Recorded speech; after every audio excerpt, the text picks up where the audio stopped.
Okay, so here we are on first day of the retreat. I think many of you are quite familiar with the process of the twin practice and the Brahma Viharas. But for those of you who aren't, let me review what the whole process is. I want to give you a couple of guidelines before we start into that. Number one, there is a schedule up there. David will walk you through all of that information. But I would tell you guys to follow the schedule that works best for you. Those numbers or those times are beneficial for many people, but for some it might not work according to your schedule. So just do what works for you. Um, and you can keep 5 precepts or you can keep 8 precepts. It's up to you.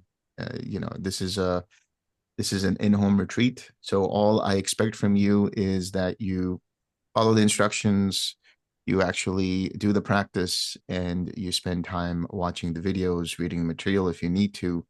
But these are the essentials. And, in order for you to have the best retreat experience possible, it's best to do this. So what is the practice? What is this practice that we do? This is the Brahma Vihara practice. The Brahma Viharas are 4: loving kindness, compassion, joy, and equanimity. We start off with loving kindness in our hearts. The compassion, the joy, the equanimity will come up later. For now, our object is loving kindness towards ourselves and towards a spiritual friend. A spiritual friend is somebody who is alive, who is not a family member, and who is of the same sex.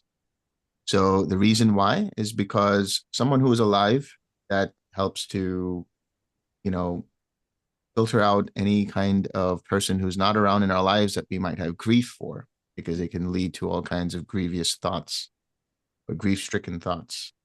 Of the same sex, generally because we want to find somebody that we are not sexually or romantically attracted to, because all kinds of thoughts can come from that.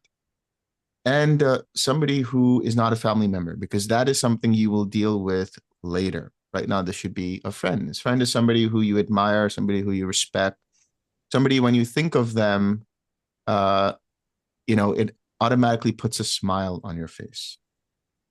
So when you sit down for practice, you can sit in a chair, you can sit cross-legged, you can do what works for you, because there is no magic in sitting cross-legged. You have to be comfortable, keep your back relatively straight, and you close your eyes, and then you put a smile on your face, little with a smile in your eyes, on your mouth, and in your heart. Just relax. You can spend a few seconds just sweeping through the body with your attention. Notice any tightness and tension and relax any of that tension. And then you can bring up the feeling of loving kindness. How do you bring up the feeling of loving kindness? There are a few ways. The first is to bring up a wholesome image that makes you feel happy, that makes you feel uplifted. It could be holding a smiling, chubby little baby in your arms whose mic is on. Okay. Oh, Uh, I don't know if that's you. Anyway, but it could be a chubby little baby. It could be a little puppy dog. It could be a kitten. It could be anything. It could be a wholesome memory that makes you uplifted. Maybe the birth of your child, when you graduated, when you got married. Hopefully, that's a happy memory. For most people, it is, but we don't know.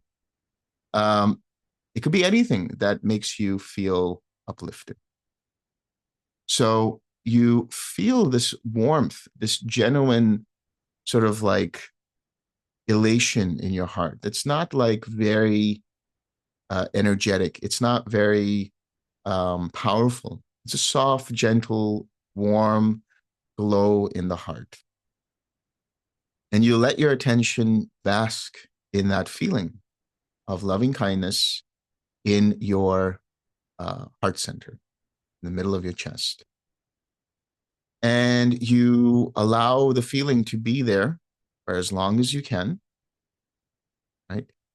You let the attention remain there and bask in it. And you do this for the first 10 minutes of the practice. This is the feeling of loving kindness to yourself.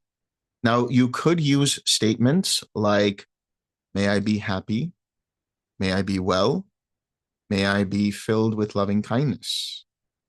So that can kind of prime up that, okay, I feel like I want to have loving kindness. You could use gratitude. Think about the things that you are grateful for, the things that you've done in your life, the things that you've done for people. So that's gratitude, but that's also kind of like recollecting the good things that you've done and the good things that people have done for you. That warms the heart, that warms the spirit. So whatever helps to bring up that feeling, it's a wholesome feeling, wholesome memory, wholesome thoughts, wholesome ideas. And once you have the feeling, let go of that and just stay with the feeling for the first 10 minutes at least. After 10 minutes, you will now bring up your spiritual friend. You can imagine the spiritual friend standing in front of you or sitting with you in front of you and them smiling at you. And there's a feeling of loving kindness that's glowing out from your heart to them. Maybe there's a heart-to-heart connection. If that doesn't feel right for you, you can imagine the spiritual friend in your heart center, in the middle of your heart, basking in the warmth of the feeling of loving kindness. But the idea is now you have engaged your intention to be with a spiritual friend. And this will be for the rest of the duration of the sitting practice. And the sitting practice should be a minimum of 30 minutes. If you are sitting longer, please sit longer. You don't have to get up just because 30 minutes are up. Now, invariably, you will get distracted. Come to terms with this. Accept this. Be okay with the fact that you will be distracted. That is the nature of the thinking mind. It will go from here to there to here to there. It'll think about, what did Delson say on that first talk? Was he mentioning doing this or that? Am I doing this right? Did I remember to lock the door? Did I feed the cat? Did I turn off the stove? All these kinds of thoughts will come up, and that's okay. Maybe you hear birds chirping in the trees, and now your mind goes over there and is thinking, oh, how lovely are those birds? And you think, I wonder what kind of birds those are. And I remember having a bird when I was 12 years old, and this and that and the other. It goes from one place to the other, to the other, to the other. Or you hear a jackhammer, and construction's going on, and you're like, oh man, I hate this. That's aversion. Right? So, or you feel restless, like you're so engaged with this practice and you try so hard, it creates all these ripples of energy and thoughts. Or maybe you feel like you haven't had a good night's sleep, or you feel dull in the mind and nothing's really just, clicking. All of these things can come up, and it's okay. They will take you away from your object. They are hindrances. They are distractions. A distraction is there to teach you where your attachments lie.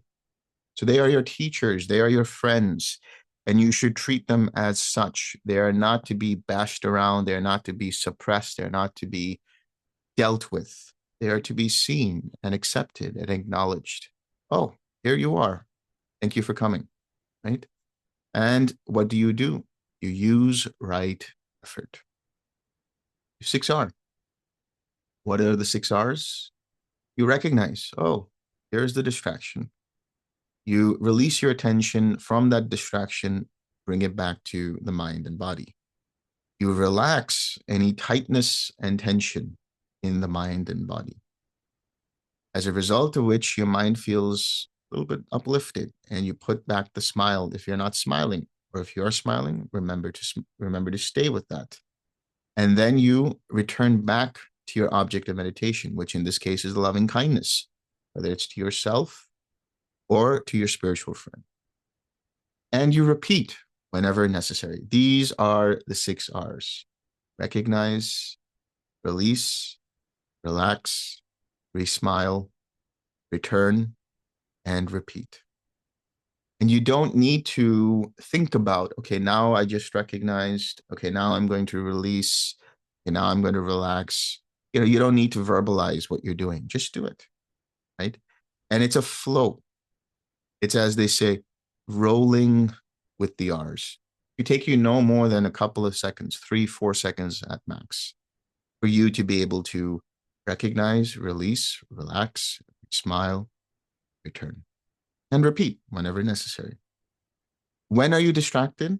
The definition of a distraction is whenever your mind's attention is completely away from the object of meditation. What does that mean? If you are with the feeling of loving kindness with your spiritual friend, and there are thoughts in the background, you might notice, okay, you are thinking about, did I leave the stove on? You are thinking about, did I feed the cat? You are thinking about all of these things.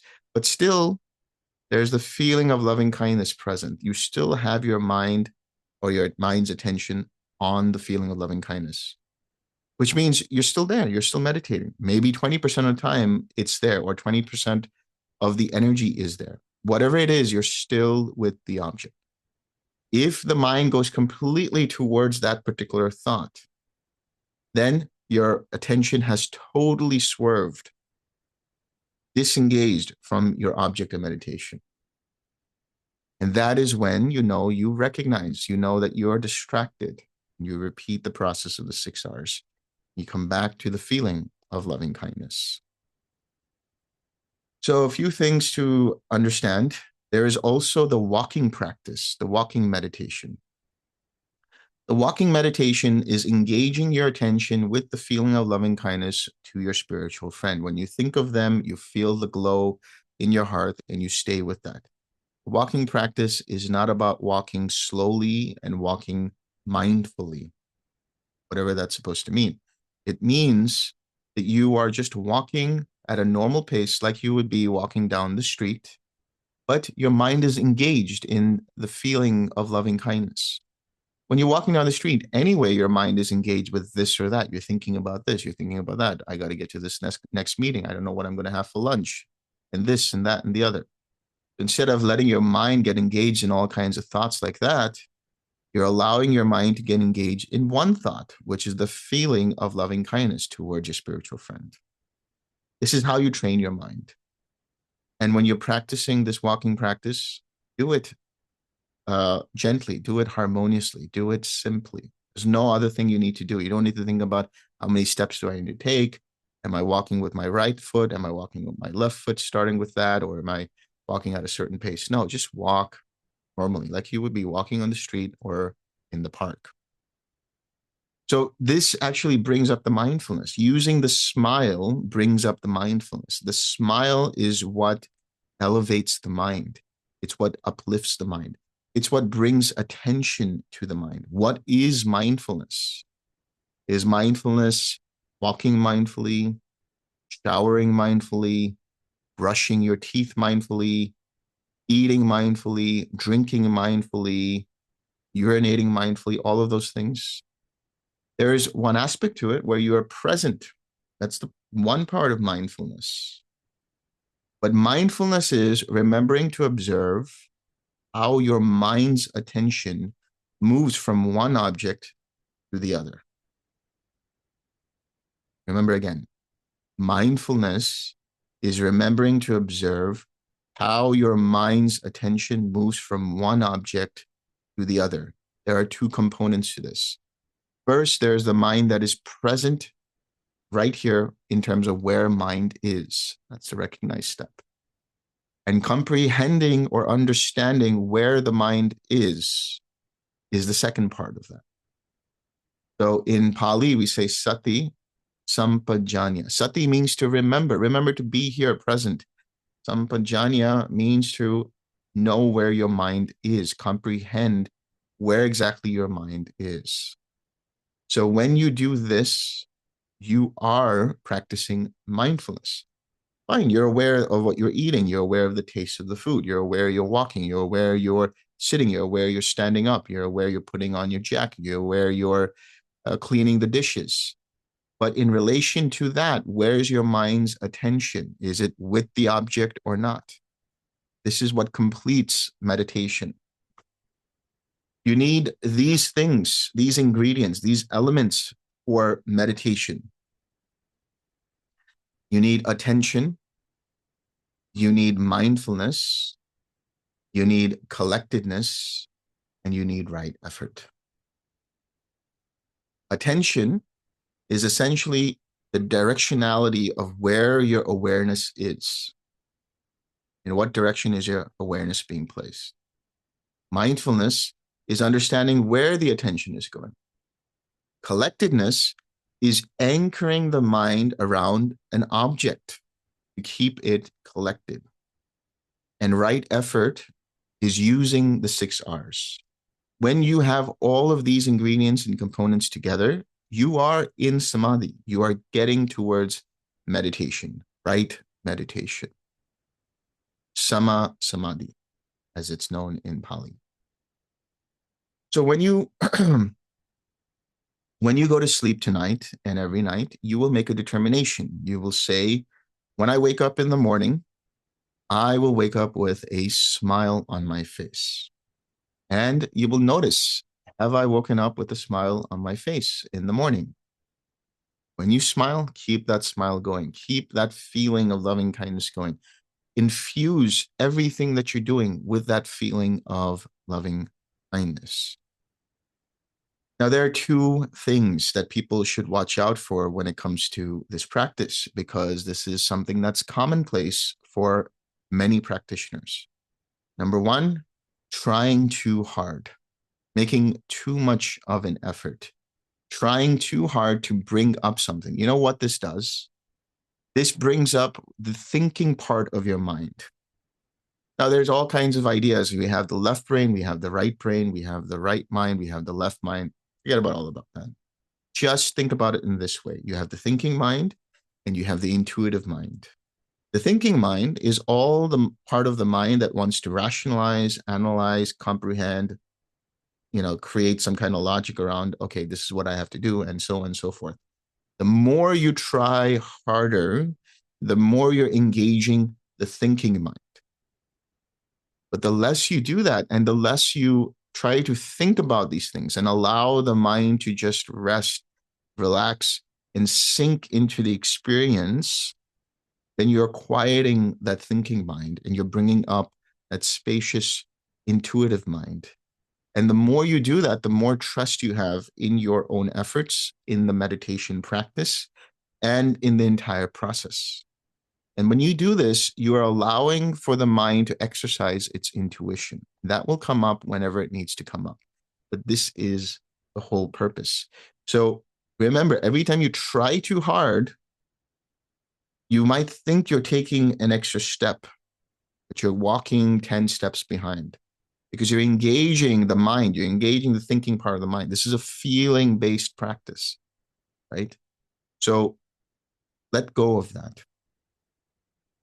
The second thing is not being able to accept things as they are and accept ourselves as we are. We think that we have a goal to achieve with this practice. We think we have to get somewhere with this practice. The goal of this practice is that there are no goals, right? You are going to go through the talks, which will tell you about the jhanas and will tell you about the awakening process, will tell you about all of these things. And they're well and good in whatever context they're given. But if you take that and say, okay, that is my goal, now I have to achieve that. Now what are you doing? We are, again, engaging that obsessive thinking mind. If you learn to just have fun and enjoy the ride, right, then you will be there already. There's nothing else for you to do. There's nowhere to go. There's nothing to achieve. There's no one to become. You are taking a vacation from yourself for these next 9 days. Taking a vacation from everyone, everything, right? Take a vacation from trying hard. Just relax into it. Enjoy the process. Have fun with it. I mean, if you're walking, skip a few steps. Like literally go and hop and skip. Be like a child. Laugh at things. Laugh at how crazy the mind can become. It's not our mind. It's not your mind. It's not my mind. It's just mind. It's just doing its own things because of causes and conditions. So have fun with it. Realize it. Distance yourself from that by using the smile, by using the laugh, by having fun with it. Go from, oh, I can't deal with this. This is too much. I don't know what to do with this, to, oh, this is what it is. It's just this. And smile at it and laugh at it. And you start to see how that problem that the mind starts to create into this huge issue starts to just become smaller and smaller and smaller until it just, okay, it's just this. And you can just flick it away using the 6 R's. For those of you who are, let's say, more advanced practitioners who are doing the 6 directions, start off with whatever feeling comes up. I will say start off with loving kindness, but whatever feeling comes up. You might be tempted to go directly into quiet mind, but I always tell people that there should be some level of radiating going on because that helps to balance the energy in the mind. This is all about balancing the enlightenment factors in a way that leads to that awakening. Again, when we say balancing, doesn't mean that I have to consciously notice, okay, well, how much percentage of mindfulness do I have? How much percentage of investigation do I have? How much of this and this? No, again, you're engaging the thinking mind. All I'm saying is just use a little bit of energy to radiate in the different directions for maybe at least 10 minutes for the time being. And then I will customize your practice in the interview. But do this so that the mind has enough energy, enough oomph to sustain itself for a couple of hours. Right? Because if you are an advanced practitioner, you should be able to practice for at least 90 minutes, if not more. So stay with that radiating. And then after 10, 15 minutes, when the mind feels like it wants to go into just quiet mind, no problem. That's fine. But do this. And then when you're doing the walking practice, stay with the feeling of loving kindness radiating in all directions, or whatever it is, compassion, joy, equanimity, and walk in that aura and just keep walking with that spacious experience. So I think I've covered pretty much everything. Should I open it up for questions, or David, do you want to walk through a couple of things? Yeah, let me just walk through. Uh, Yeah. it looks like we've got everybody here. There was just one guy, Franz, who I really wasn't totally sure could come. So at least we've got our full house, and that's a good thing. Yeah. So let me share the screen here. Okay, can everybody see that? Yep. I've got the interview schedule here. Oh, that's the wrong one. Okay. Okay, how about this? Zoom retreat with Delson Armstrong. You see that or no? I see. We see a Zoom interview schedule, Delson. Okay. Okay. I have Uh, to let's try reshare. that again. It was the wrong one. Okay. Oh, here we go. Okay. All right. This is your main page. Um, I, we don't really need to go through this very much. You know what the Zoom program is. This is Friday, day one. This is our first talk. Um, this is our original Zoom program. So some of these things, this is Bante's orientation video. Now there's a support page where you can find all your precepts and things. And if I go over here, this is the support page here. This is the guide to TWIM. If you're new to TWIM, I suggest you read that. Then there's brief instructions. You can print out your precepts and things right here, 5 or 8. If you're trying too hard, read this web page. Can't find a feeling, read this web page. Um, I think that's it for now. So all your support stuff's on this page, and that comes from this little link here, support page. It's also off of our website. There's a few other things. There's video on 6 Rs, a few little things here. This is our suggested schedule. Get up at 6, sitting and walking, breakfast, meditate, lunch. This will change based on your own personal schedule. This is a kind of a typical retreat schedule. Watch your talk in the evening, do your tea time and get to bed. The important part of this is your videos. So we're going to be going through Delson's Buddhapada retreat on YouTube, and this is a playlist here. And I suggest you just start with the first one, which is the introductory video, and let's take a look at that. You can see this. And so you can see over on the right side here all of the talks. So every day you'll just take one of those talks and listen to it. Okay. And so tomorrow there won't be any interviews. Just go ahead and meditate on your own.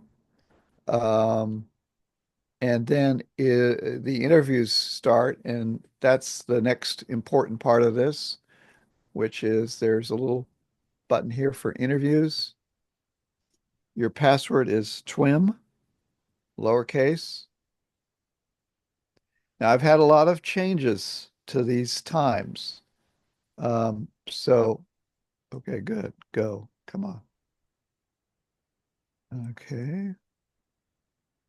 Why is this?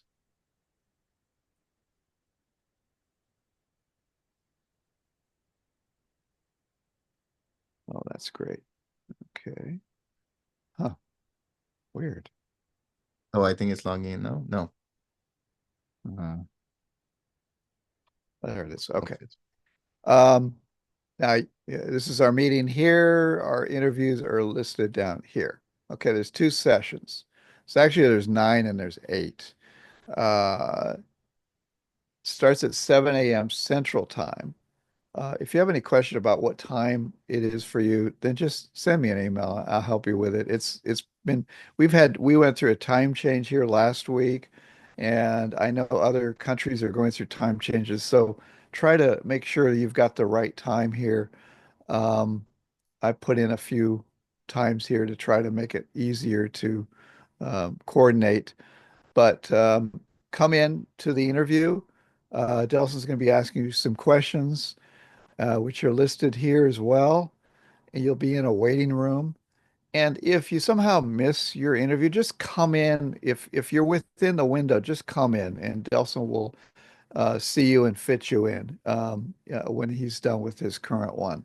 Because I know at first few days it can be a little interesting as to the times. So just come in and try to get in. Interviews are every day, so please come every day because we need to talk to you every day. Um, and I think that's about it. So is there any questions about the way the retreat works at this point? If not, Delson, back to you. Yeah. If there's any questions about, oh, go ahead. Go ahead. Yeah, Um, CDT was summertime, so Oh, it should be CST, I think. you're right. It's CST, Central confusing. Yeah, Standard Time. Yeah, yeah. So it's yes, it's okay. Thank you. yeah, yeah. any questions about the practice, about instructions, Oh, anything like that?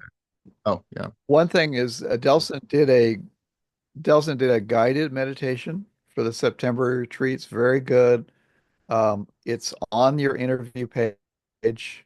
I put it somewhere. So to get started, it's a really great guided meditation. I've put it on our website and uploaded it into Insight Timer. That's a nice one to use to get your practice going. Yes, definitely. I don't see anybody raising their hands or anything, so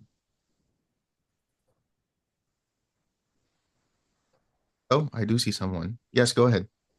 Yes, hi. It's just a simple question about the time. On the screen share you just showed, I noticed that the times were different from the reminder I had this week. So, They so to are. be, so the new hour, it starts at 7 a.m. Central. So That's that's the right. Yeah. correct one that you just, Yeah. right. It's 8:32 Central right now, if that gives you an idea. Right. Okay. Okay. I got it. Yeah. So an hour and a half ago. The beginning talk, we left at 8 and then moved the interviews because Delson's time doesn't change. Our time moved ahead and then it makes his times later in the night.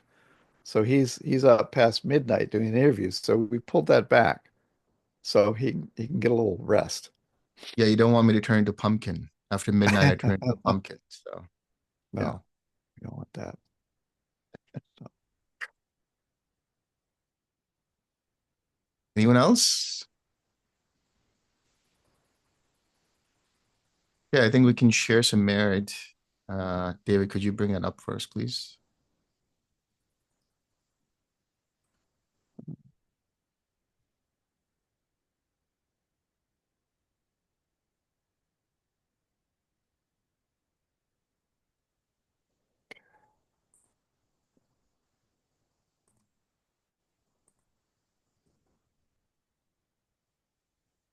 May suffering ones be suffering free, and the fear-struck fearless be. May the grieving shed all grief, and may all beings find relief. May all beings share this merit that we have thus acquired for the acquisition of all kinds of happiness. May beings inhabiting space and earth, devas and nagas of mighty power, share this merit of ours. May they long protect the Buddha's dispensation. sadhu, sadhu. All right, I will see you guys on Sunday, day after tomorrow. Have a fun retreat. Till then, take care. Thank you. And I will send a link out to this talk. So if you didn't get part of it, you'll see it shortly. Perfect. All right. Great to see everybody. Thank you, everyone. Bye-bye. Have a good retreat.